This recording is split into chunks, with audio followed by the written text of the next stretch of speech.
എല്ലാവർക്കും നമസ്കാരം. ഞാൻ doctor Shimji, medical director, Saukhya integrated medical centre. പലപ്പോഴും ക്ലിനിക്കിൽ വരുന്ന രോഗികളോട് നമ്മൾ കാല് കാണിക്കാൻ വേണ്ടി പറയാറുണ്ട്. കാലുമായിട്ട് യാതൊരു ബന്ധവുമില്ലാത്ത പല ആയിരിക്കും അവർ പറയുന്നുണ്ടാവുക. പക്ഷെ എന്നാൽ കൂടി നമ്മൾ കാല് പലപ്പോഴും ചെക്ക് ചെയ്യാറുണ്ട്. എന്തിനാണ് ഈ കാല് ചെക്ക് ചെയ്യുന്നത് എന്ന് പലരും ചോദിക്കാറുമുണ്ട്. ഒരു പക്ഷേ ഈ കാലിൽ വരുന്ന വ്യത്യാസങ്ങൾ വെച്ചിട്ട് നമുക്ക് പല ഡെഫിഷ്യൻസീസും കണ്ടുപിടിക്കാം. പല രോഗങ്ങളുടെയും വളരെ രോഗങ്ങൾ എസ്റ്റാബ്ലിഷ് ചെയ്യുന്നതിന് എത്രയോ മുമ്പ് തന്നെ കാലിൽ പല ലക്ഷണങ്ങളും നമുക്ക് കാണാൻ വേണ്ടി കഴിയും. അപ്പോൾ പാദങ്ങൾ നോക്കി കണ്ടുപിടിക്കാൻ പറ്റുന്ന പ്രധാനപ്പെട്ട പ്രശ്നങ്ങൾ എന്താണെന്ന് നമുക്കൊന്ന് നോക്കാം. അല്ലെങ്കിൽ കാലുകൾ വെച്ച് നമ്മുടെ പൊതു ആരോഗ്യത്തെ എങ്ങനെ വിലയിരുത്താമെന്ന് നമുക്കൊന്ന് നോക്കാം. ഈ നമ്മുടെ ഏറ്റവും പ്രധാനപ്പെട്ട അവയവങ്ങളിൽ ഒന്നാണല്ലോ ഹൃദയം. ഹൃദയവും കാലും തമ്മിൽ അഭേദ്യമായിട്ടുള്ള ബന്ധമുണ്ടെന്ന് നമുക്കറിയാം. രക്തക്കുഴലുകൾ വഴിയാണ് തീർച്ചയായിട്ടും ഇവ ബന്ധപ്പെട്ടിരിക്കുന്നത്. പലപ്പോഴും നമ്മുടെ രക്തചംക്രമണവുമായി ബന്ധപ്പെട്ട് പല പ്രശ്നങ്ങളും നമുക്ക് ഫീൽ ചെയ്യാറുണ്ട്. അത് ഹാർട്ടിൻ്റെ അല്ലെങ്കിൽ ഹൃദയത്തിൻ്റെ പൊതു ആരോഗ്യത്തിനെ കുറിച്ചുള്ള പല ധാരണകളും കാലിൽ നിന്ന് നമുക്ക് ലഭിക്കാറുമുണ്ട്. പ്രധാനമായിട്ട് നമുക്ക് കാലിനുണ്ടാകുന്ന തരിപ്പും പെരുപ്പും അല്ലെങ്കിൽ ചിലപ്പം കനൽ കോരിയിട്ടതുപോലെയുള്ള പ്രശ്നങ്ങളൊക്കെ ഉണ്ടെങ്കിൽ നമ്മളത് പലപ്പോഴും പെരിഫറൽ ന്യൂറോപ്പതിയുടെ ലക്ഷണമായിട്ട് എടുക്കാറുണ്ട്.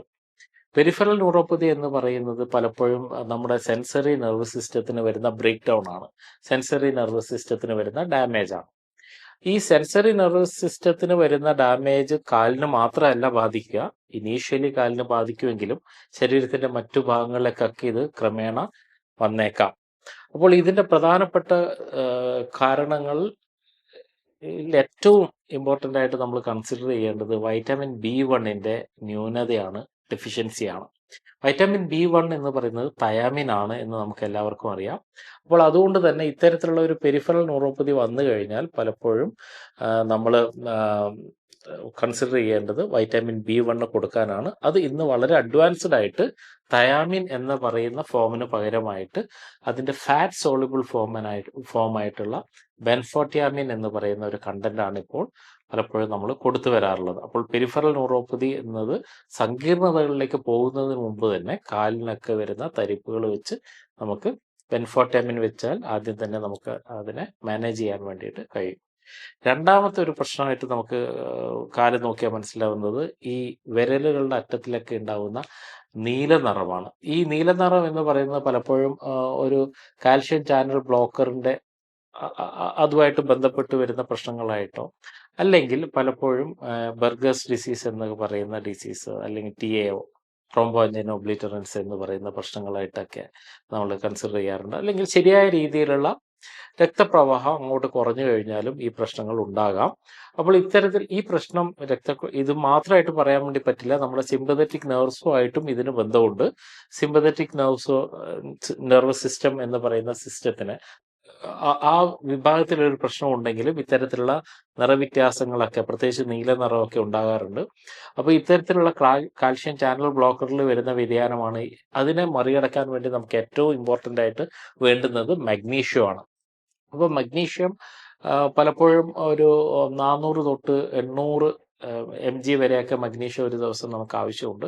അപ്പോൾ ഇത്തരത്തിലുള്ള മഗ്നീഷ്യത്തിൻ്റെ അളവ് ശരീരത്തിൽ കുറഞ്ഞു കഴിഞ്ഞാലും പലപ്പോഴും ഈ കാൽഷ്യം ചാനൽ ബ്ലോക്കർ പോലെയുള്ളതിന് ഓൾട്ടറേഷൻ സംഭവിക്കുകയും ഈ നീല നിറം പോലെയുള്ള പ്രശ്നങ്ങൾ ഉണ്ടാവുകയൊക്കെ ചെയ്യാറുണ്ട്.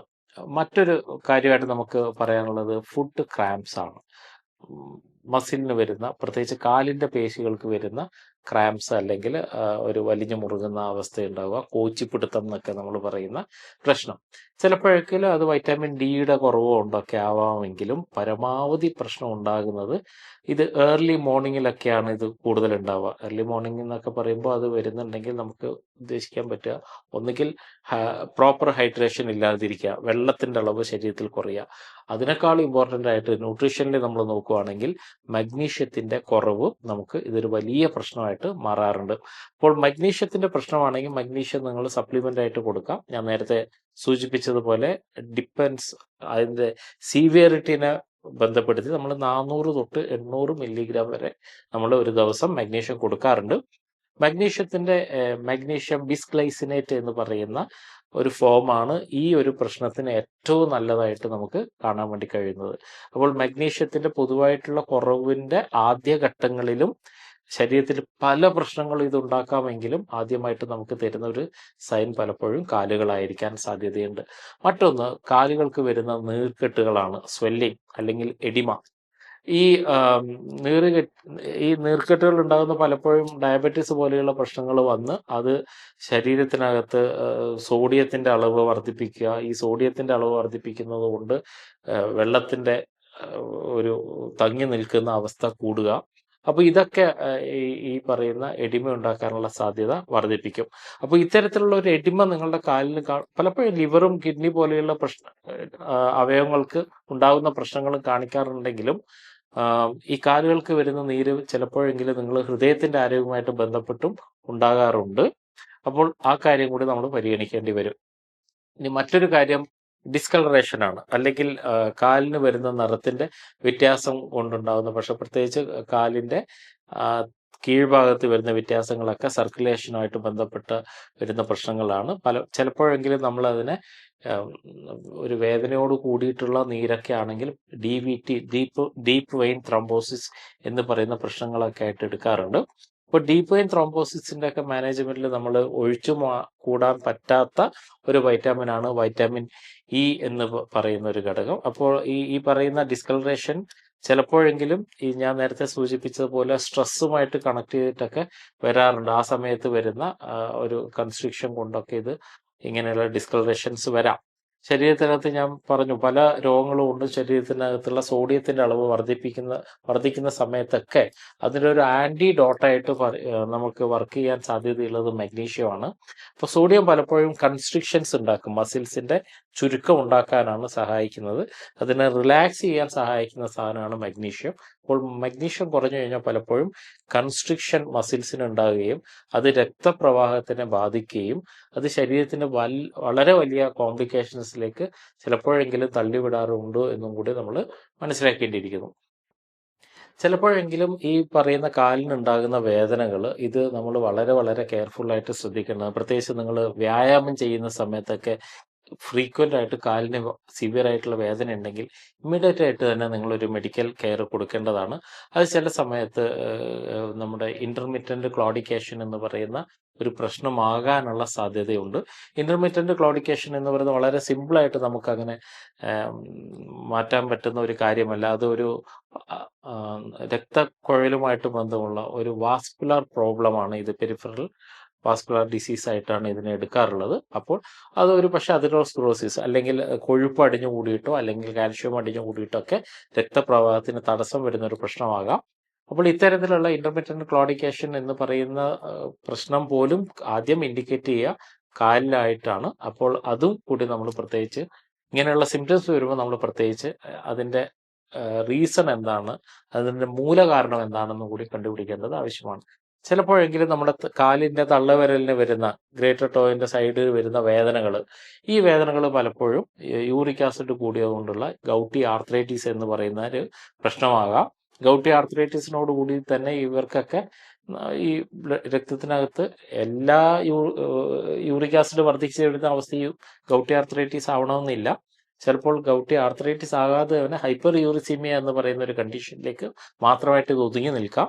അല്ലെങ്കിൽ യൂറിക് ആസിഡ് ബ്ലഡിനകത്ത് വർദ്ധിച്ചു വരുന്ന അവസരങ്ങൾ ഇത് ഒരു പക്ഷേ നമ്മുടെ രക്തപ്രവാഹത്തിനെയും കാർഡിയോ വാസ്കുലാർ സിസ്റ്റത്തിനെയും തന്നെ ബാധിക്കാനുള്ള സാധ്യതയുണ്ട്. അപ്പോൾ ഇതുപോലെയുള്ള യൂറിക് ആസിഡ് ഡിപ്പോസിറ്റ് വന്ന് ഉണ്ടാകുന്ന പ്രശ്നങ്ങൾ കാലിൽ കാണിക്കുകയാണെങ്കിൽ പൊതുവായിട്ടുള്ള ഒരു ഡയഗ്നോസിസ് കൂടി നിങ്ങൾ വിധേയരാകേണ്ടതായിട്ടുമുണ്ട്. പിന്നെ കാലിൽ കാണിക്കുന്ന നഖങ്ങളിൽ കാണിക്കുന്ന ചില പ്രശ്നങ്ങളുണ്ട്. ഉദാഹരണത്തിന് മഞ്ഞ നിറമുള്ള നഖങ്ങളാണ് നിങ്ങൾ കാണുന്നതെങ്കിൽ അത് പ്രധാനമായിട്ട് അത് ഒരു പക്ഷേ അത് ഫംഗസിന്റെ ഒരു ആക്ടിവിറ്റീസ് കൊണ്ടാവാം. ആ ഫംഗസ് ഒരു പക്ഷേ നിങ്ങളുടെ ദഹനരസം വയറ്റിനകത്ത് കുറഞ്ഞതുകൊണ്ടുള്ള പ്രശ്നം കൊണ്ടാവാം. അപ്പോൾ ഹൈപ്പോ അസിഡിക് എന്ന് പറയുന്ന ഒരു കണ്ടീഷനും ഈ പറയുന്ന കാലിന്റെ മഞ്ഞ നിറവും തമ്മിൽ ചില കണക്ഷൻസ് ഒക്കെ ഉണ്ട്. മറ്റ് ചിലപ്പോൾ അത് ജോണ്ടീസ് പോലെയുള്ള ലിവറുമായിട്ട് ബന്ധപ്പെട്ട ലിവറിന്റെ ആരോഗ്യവുമായി ബന്ധപ്പെട്ട പ്രശ്നങ്ങൾ ഇത് ഇൻഡിക്കേറ്റ് ചെയ്യാം. ചിലരുടെയൊക്കെ നഖങ്ങൾ മുകളിലേക്കൊക്കെ ഇങ്ങനെ പൊട്ടി വളഞ്ഞിരിക്കുന്നതോ അല്ലെങ്കിൽ താഴേക്ക് അമർന്നിരിക്കുന്നതൊക്കെ ആയിട്ട് കാണാറുണ്ട്. ഇത് പലപ്പോഴും ഇൻഡിക്കേറ്റ് ചെയ്യുന്നത് ശരീരത്തിനകത്തുള്ള ചില പോഷണ വസ്തുക്കളുടെ കുറവുകൾ തന്നെയാണ്. അത്തരത്തിൽ നമുക്ക് മനസ്സിലാക്കാൻ പറ്റുന്ന ചില പോഷണ ഘടകങ്ങളാണ്. നഖം നോക്കി മനസ്സിലാക്കാൻ പറ്റുന്നതാണ്. ഇപ്പോൾ ചിലപ്പോൾ B6ന്റെ കുറവ് നമുക്ക് മനസ്സിലാക്കാം. B12ന്റെ കുറവ് മനസ്സിലാക്കാം. ഞാൻ നേരത്തെ സൂചിപ്പിച്ചതുപോലെയുള്ള പെരിഫറൽ ന്യൂറോപ്പതി ഒക്കെ വരുമ്പോൾ B1ന്റെ കുറവായിട്ട് നമുക്ക് കൺസിഡർ ചെയ്യാം. നഖത്തിന്റെ ഷേപ്പ് നോക്കിയിട്ട് നമുക്ക് സിങ്കോ അല്ലെങ്കിൽ അയണിന്റെ കുറവാണോ അല്ലെങ്കിൽ പ്രോട്ടീൻ്റെ കുറവ് ഡെഫിഷ്യൻസി ആയിട്ടുണ്ടോ, അല്ല ചില സമയത്ത് ചില രോഗങ്ങൾ, ഉദാഹരണത്തിന് ഡയബറ്റീസ് പോലെയുള്ള പ്രശ്നങ്ങൾ വന്നു കഴിഞ്ഞാൽ രക്തത്തിനകത്ത് കാർബോഹൈഡ്രേറ്റിന്റെ സാന്ദ്രത വർദ്ധിച്ചു കഴിഞ്ഞാൽ വരുന്ന പ്രശ്നങ്ങൾ ഉണ്ടാകാം. അപ്പോൾ പല പല ഇൻഡിക്കേഷൻസും നമ്മുടെ മുട്ടിന് താഴേക്കുള്ള ഭാഗങ്ങൾ നോക്കുമ്പോൾ തന്നെ നമ്മുടെ ശരീരം കാണിച്ചു തരാറുണ്ട്. അത്തരം ഇൻഡിക്കേഷൻസ് നമുക്ക് കിട്ടുകയാണെങ്കിൽ അത് കുറച്ച് കാലം ഒരാഴ്ചയുടെ മുകളിലേക്കൊക്കെ ഇത് കണ്ടിന്യൂസ് ആയിട്ട് അത്തരം ലക്ഷണങ്ങൾ നിലനിന്ന് പോവുകയാണെങ്കിൽ നിർബന്ധമായിട്ട് നിങ്ങൾ അതൊരു മെഡിക്കൽ അറ്റൻഷൻ ആയിട്ട് കൊടുക്കേണ്ടതാണ്. ഒരു എക്സ്പേർട്ട് ആയിട്ടുള്ള ഒരു ഡോക്ടറെ കണ്ട് എന്തിൻ്റെ അഭാവമാണ്, ഏതെങ്കിലും ഡെഫിഷ്യൻസി ആണോ, അല്ല അത് മറ്റേതെങ്കിലും രോഗത്തിനുള്ള തുടക്കമാണോ എന്നൊക്കെ മനസ്സിലാക്കാനുള്ള ഒരു താല്പര്യം കൂടി നിങ്ങൾ എടുക്കേണ്ടതായിട്ടുണ്ട്. എസ്റ്റിറ്റിൻ ടൈം സേവ്സ് 9 എന്നാണ് പറയുക. അല്ലെങ്കിൽ കൃത്യസമയത്തുള്ള ഇടപെടലുകൾ ഒരു പക്ഷേ മാരകമായിട്ടുള്ള രോഗങ്ങൾ വരാതിരിക്കാൻ വേണ്ടിയിട്ടുള്ള ഒരു സ്റ്റെപ്പായിട്ട് നമുക്ക് വെക്കാൻ വേണ്ടി കഴിയും. മറ്റൊരു വീഡിയോയിൽ വീണ്ടും കാണുന്നവരെല്ലാവർക്കും നന്ദി.